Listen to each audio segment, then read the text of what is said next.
বিসমিল্লাহির রহমানির রহিম। আজ আমি তোমাদের সামনে 2026, 27 এবং 28 সালে যারা এসএসসি পরীক্ষা দিবা তাদের লেকচার 1 জেনারেল ম্যাথ অধ্যায় 8 থেকে আজকের আলোচনা আমার বৃত্ত। ঠিক আছে না? আজকের আলোচনা আমার হবে কি বৃত্ত। এই বৃত্ত নিয়ে আজকে আমার লেকচার 1। আমি প্রত্যেকটা ক্লাস পার্ট বাই পার্ট দিতেছি আমার এই লিওন একাডেমি ইউটিউব চ্যানেলে। ঠিক আছে? আর আমার ক্লাসগুলো যদি ভালো লাগে আমাকে সাপোর্ট করবা, এবং কেউ আমার ক্লাসগুলো যে করো, কাউকে প্রাইভেট এবং কোচিং কিচ্ছু করা লাগবে না। ঠিক আছে? আমি প্রত্যেকটা ক্লাস পার্ট বাই পার্ট দিয়ে আমার প্লে লিস্টে সাজিয়ে রাখবো। অলরেডি আমি অনেক ক্লাস আপলোড করেছি, লেকচার 1, 2, তুমি ক্লাসগুলো একটু দেখে লইবা। ঠিক আছে? দেখো, আজকে আমি জেনারেল ম্যাথ থেকে আলোচনা করতেছি। আমি জেনারেল ম্যাথের পার্ট 1-এ আজ আমি বৃত্ত সম্পর্কে কিছু বেসিক কথাবার্তা বলবো। ঠিক আছে? দেখো, তুমি এই জায়গায় কি করবে, দেখো বৃত্ত সম্পর্কে একটু ধারণা দেই। তবে এটা একটা বৃত্ত, এটা হলো একটা বৃত্ত। ঠিক আছে? এই বৃত্তটা যদি লক্ষ্য করো, এই বৃত্তের এই যে গোল চিহ্নটা তুমি দিয়েছো, ঠিক আছে না, এটার নাম হলো পরিধি। এটার নাম কি? পরিধি। এটার নাম হলো পরিধি। ঠিক আছে? এটার নাম হলো পরিধি। ওকে, এখন দেখো এই পরিধিটা প্রকাশ করা হয় কি দ্বারা? 2πr দ্বারা। এটা পরিধির সূত্র একটা। ঠিক আছে? এটা হলো পরিধির একটা সূত্র।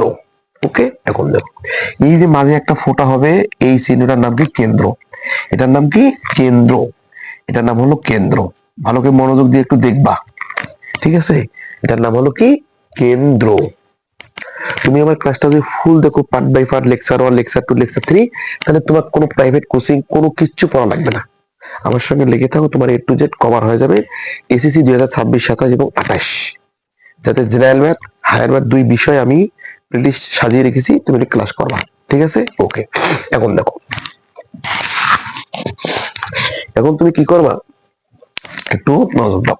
তাহলে এই জিনিসটা এখন দেখো তো, এটার নাম কি? এটার নাম হলো ব্যাসার্ধ। ঠিক আছে? এটার নাম কি? ব্যাসার্ধ। এটার নাম হলো ব্যাসার্ধ। ব্যাসার্ধ। ঠিক আছে? আর যদি আমি গোড়ায় দাগটা দিয়ে দেই, এটার নাম কি? এই দুইটার একত্রের নাম কি? ব্যাস। নাম কি? ব্যাস।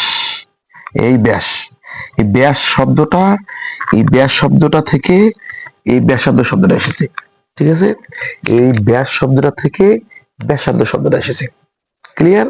এই ব্যাসের অর্ধেক ব্যাসার্ধ। এই এক প্রকাশ করা হয় 2r দ্বারা। ঠিক আছে? আর এটা প্রকাশ করা হয় কি?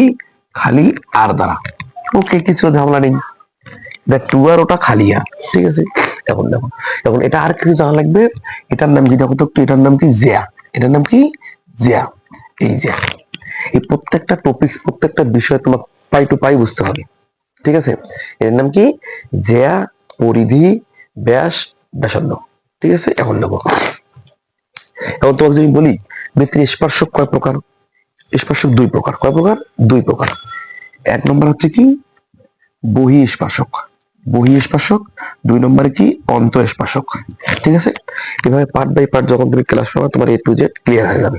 ঠিক আছে? আমি লেকচার 1 এগুলো বললাম, লেকচার 2 আর কিছু বলবো, লেকচার 3 বলবো। ঠিক আছে? ওকে।